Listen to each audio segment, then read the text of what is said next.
Thanks to 100 from Alvaro Peterson, Lancashire recovered well from a poor start to the LV County Championship game at the 3A County Ground, where both themselves and host Derbyshire were getting their seasons underway. Put in, the visitors lost two very early wickets. Paul Horton nicked off to Tony Palladino, while Mark Footitt needed only 8 balls to get his season going in the perfect manner for a fast bowler. Lewis Rees losing his middle stump for a duck. That put Ashley Giles' new charges on 5 for 2, and the new coach would have been thrilled to have two players with the experience of Peterson and Ashwell Prince to call upon, the two of them having played 102 test matches for South Africa between them. Peterson could have gone fairly early though. Many an umpire may have decided that this was good enough to win an LBW. The best thing for a bowler to do, of course, is to miss the pad completely, and that's just what Shiv Thakur did to remove Prince for 21. The former Lancashire man needing only 9 balls to have some success on his Derbyshire debut.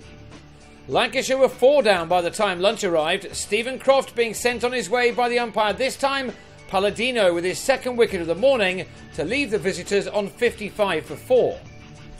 Peterson, who has represented both Somerset and Glamorgan at county level, was looking good on the restart. Having worked hard for his runs early on, he now began to play some shots in what was to turn out to be a very important innings for his new team. A pull off Footitt brought him the runs he needed to get the 34-year-old to his half-century. He needed 92 balls for this one, an innings including 6 fours, and he added 2 more to his tally in the same over, as Lancashire took their total into 3 figures, the recovery being led by the South African. On a day when many expected another Peterson to be making all the headlines, it was the South African national who was to have his name up in lights on a ground where he grabbed a king pair on his last visit. Conditions had been good to bowl in, and so Lancashire will take real heart from that overseas batsman's efforts. He played some glorious shots in what became a 149-ball 100.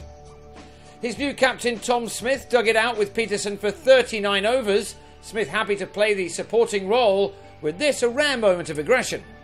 However, on 38 he was to fall just before tea. Alex Hughes with the breakthrough via the inside edge, which left Lancashire on 190 for 5, the stand for the 5th wicket ending on 135.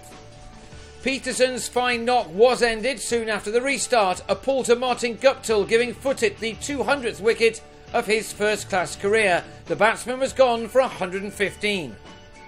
With the weather turning a little gloomy, the floodlights were on, but that did nothing to prevent Peter Siddle on his Lancashire debut and Alex Davis from forging an important partnership towards the end of the day that ensured that the fight back after those early wobbles was just about complete. 86 runs were added in 26 overs as Lancashire closed in on a 3rd batting bonus point, something they didn't manage too often last year. They would have been pleased with their efforts in the end. That in spite of losing both batsmen before the close. On 46, Siddle offered a simple catch to mid-off off Palladino, while Davis fell to Thakur for 40 to the day's final delivery. That meant that the day ended with honours even, with Lancashire making 292 for 8. With 2 new tail-enders in, Derbyshire will be hopeful of getting into bat themselves before too much of the second morning is used up.